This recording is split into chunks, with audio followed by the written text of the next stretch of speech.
All right, welcome back to the channel. So we are again going to talk about Terence Crawford and Shawn Porter, but this time world-renowned trainer Robert Garcia steps in and gives his opinion on what's going to happen in the fight.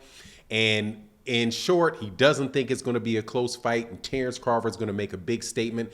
Let's talk about, if that happens, what that means for the welterweight division. Let's do that in this video.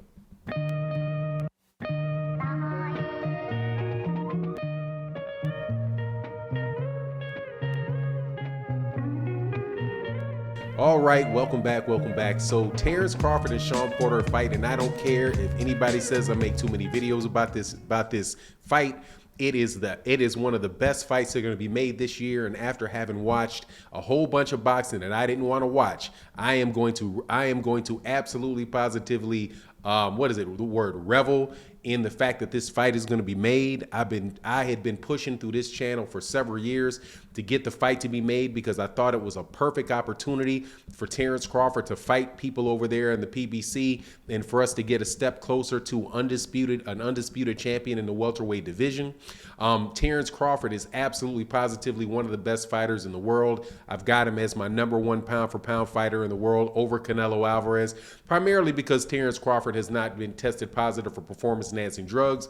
If Canelo Alvarez hadn't, then Canelo Alvarez I would have as the #1 guy, and I would say I thought he deserved it. But seeing as Canelo Alvarez has tested positive, I can't trust what he's on, so I think the next best guy is Terence Crawford. But there's a lot of people, that are not really buying into Terence Crawford because of what he's done or what he has not done in the welterweight division, which is fight somebody legitimately, right? So Robert Garcia, who is one of the best trainers in boxing, I don't always root for his fighters. There's things that come out of his camp that I don't always like, but the family, Robert Garcia himself and his family have been around boxing for a very long time. They know the sport very, very well. He's the brother of Mikey Garcia, who's a world champion. He's the son of Eduardo Garcia, who, trained Fernando Vargas, and Robert Garcia when he went by the name of Roberto Garcia, who was also a champion. I do believe Robert Garcia was a champion at 130 pounds. What is that, a junior lightweight or super featherweight? But, just a really, really well-rounded, and accomplished boxing family. They trained Virgil Ortiz. They've trained a lot. They trained Marcos Maidana, trained a lot of very, very, very solid fighters. And when he was asked what the outcome of the fight would be between Terence Crawford and Shawn Porter, he was pretty much like he thinks Terence Crawford is going to be able to stop Shawn Porter and get him out of there and really make a big statement in the welterweight division. Now that for coming from Robert Garcia is really interesting because this is the same Robert Garcia, and I don't say this with any type of malice towards Robert Garcia, but Robert Garcia was the same guy that said that his fighter Virgil Ortiz is ready for Terence Crawford and would beat Terence Crawford, right now. So, either he is, I know he believes that Virgil Ortiz is one of the best welterweights in the world, but the two don't match up to me, man. But regardless, if Terence Crawford was to, let's talk about the likelihood of Terence Crawford really doing that. I personally do not see that happening for Terence Crawford, a knockout. And if he does knock out Shawn Porter, I might have to evaluate who the #1 welterweight is, because that's how much respect I have for Shawn Porter. Now, I favor Terence Crawford to win the fight, but I think the fight is going to go similar to the rest of the Shawn Porter fights, which is even if Shawn Porter loses, you're going to get a really good close fight, right? So like the fight between Kell Brook and Shawn Porter lost that fight, but if you go back and you watch that fight, you'll see that fight was very, very close.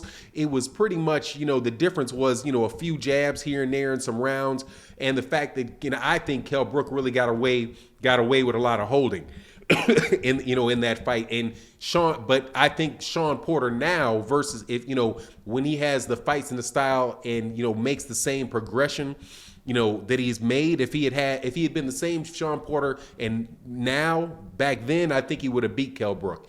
Also, you look at the loss with Keith Thurman. Keith Thurman was a very, very close fight. Errol Spence Jr. was a very great fight, one of the best fights we've seen in a long time. And that was when when Errol Spence Jr. was really, really going at him. He was connecting a lot on him. And if Shawn Porter was the type of guy that was going to go out and was going to fold and get knocked out, I think that would have been the fight that would have happened. But it didn't happen because Shawn Porter is that level of fighter. So if Terence Crawford is actually able to do that to Shawn Porter, I'm telling you, you're not going to get any excuses out of me. I know there's a lot of you guys out here that listen to the videos, that like what I have to say about a lot of boxers, but can't stand what I have to say about Terence Crawford.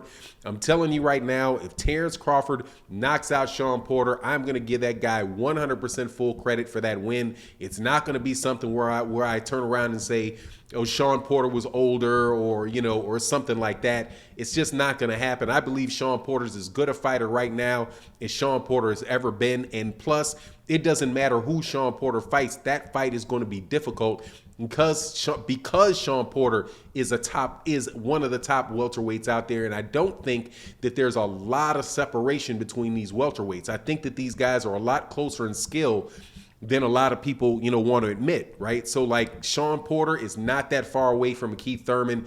Danny Garcia is not that far away from from Shawn Porter. I don't think Shawn Porter was that far away, was not leaps and bounds below Errol Spence. I think there is some separation between Errol Spence and everybody else, and he's proven that because he's beaten. But even still, I think that there is, some closeness. It's not a complete and utter blowout as far as the skill set in that division. But except for Errol Spence, who's pretty much dominated everybody he's fought, with the exception of an excellent Shawn Porter fight. But if Terence Crawford is actually able to do that, then Terence Crawford is going to be I wouldn't say he's the number one welterweight, but I think he's the number one pound for pound fighter in the world because he did it because he's done it moving up in weight. And I think that you got to make that Errol Spence Jr. or I make that Errol Spence Jr. Terence Crawford fight a lot closer, because before I had Terence Crawford losing to Errol Spence Jr. because I just don't like the style matchup for Terence Crawford with Errol Spence Jr. because he's more than likely going to get down on the scorecards to Errol Spence, because Errol Spence is somebody that really does run up points on you, right? He's a guy that comes out and starts fighting right away. He's throwing a lot of punches. He's in your chest, cutting off the ring, trying to make a fight of it. And Terence Crawford is really not that type of guy. Terence Crawford is a guy that will spend a considerable amount of time on the outside, kind of pot shotting, trying to figure people out. So, and when you look at the Shawn Porter fights, he has the ability to fight very similarly to what I described for Errol Spence Jr., which is to go, and really try to make the fight, make it a very busy fight for him. So and I think that's the only way that Shawn Porter can win the fight with Terence Crawford. I don't think he's going to win the fight with Terence Crawford fighting like he did with Yordenis Ugas on the back foot, trying to stay away from from somebody that was an aggressive, is very aggressive guy that throws a lot of body shots. If I think the only way Shawn Porter can beat Terence Crawford is to really take the fight to him, make it a very, very ugly fight, win on the scorecards. But if Terence Crawford is able to get past that, then I'm like, okay, then it's a real fight between Errol Spence Jr. and Terence Crawford, and I won't know which way it goes. But I do not agree with Robert Garcia saying that he's going to go in there and knock out Shawn Porter and make a statement. That just, to me, I just can't see it. I think he may get a knockdown That's happened to Shawn Porter before, but I don't really see a knockout coming. But hey, man, I could be wrong. And like I said, if I am wrong, I'll say I'm wrong, and I'll give Terence Crawford his credit. I'm already trying to give him as much credit as I can just by taking the fight. But anyway, that's my take on the matter. You let me know what you think in the comment section. And yeah, man, we're going to talk about this fight a lot all the way till it happens. And with that, I'm out. Peace.